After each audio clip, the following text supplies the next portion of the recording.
ou c'est patrimoine, la presse, ce matin? C'est patrimoine, ça vous a pas échappé, hein, c'est la journée du patrimoine. Alors, sous la bannière générique du patrimoine, on trouve en fait 1000 enjeux, 1000 portraits, 1000 lieux, 1000 métiers. Et c'est tout le mérite de ce hors-série du Figaro que de nous ouvrir les portes de cet univers. La France a ceci de particulier qu'elle regroupe 281 savoir-faire ancestraux. C'est un record du monde et cela représente 120 000 emplois. Alors, je ne sais pas si on a vu passer le hors-série du Figaro, mais il est magnifique. Il y a encore des places à prendre, mais la filière peine à recruter. Actuellement, le pays manque de 200 couvreurs, de 150 charpentiers, de 100 tailleurs de pierre pour répondre à la demande. Et la demande, eh bien, elle existe d'autant plus que la grande famille des monuments historiques ne se résume pas à Notre-Dame, mais qu'elle regroupe quelques 44 000 monuments éparpillés sur tout le territoire. Alors, dans le hors-série du Figaro dont je vous parle, ces 44 000 monuments, on ne les croise pas tous, mais on en croise quelques-uns. Et alors, à l'instant, j'évoquais Notre-Dame. Et ce qui est intéressant de savoir, c'est que finalement, à quelque chose, malheur est bon, parce que, comment dirais-je,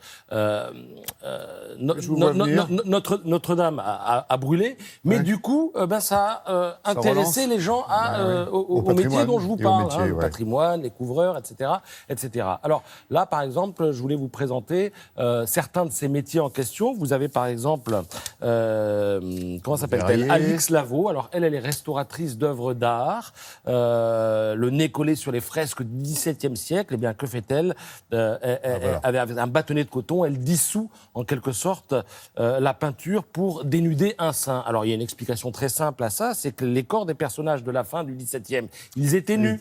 Oui. Et ensuite, on les a recouverts. Il y avait un voile de pudeur qui a été jeté dessus. Et puis ensuite, on les a... ils sont redevenus nus. Et puis au XXe siècle, on a remis un voile. Et puis là, il est encore en train de les dénuder. C'est un véritable striptease de la peinture et de l'art français. Ça change en permanence. Alors lui, par exemple, c'est Angelo Bappé. C'est pas le footballeur, c'est un autre. Il est sculpteur de pierre. C'est une sorte de chirurgien de la caillasse, en quelque sorte. Il va regonfler un muscle d'une statue. Il va rajouter un nez par-ci. Il va rabibocher un doigt par-là. Enfin, voilà, et il nous explique que, en fait, les pierres ne sont pas toutes les mêmes. C'est-à-dire que la pierre de Paris est beaucoup plus tendre que la pierre de Normandie.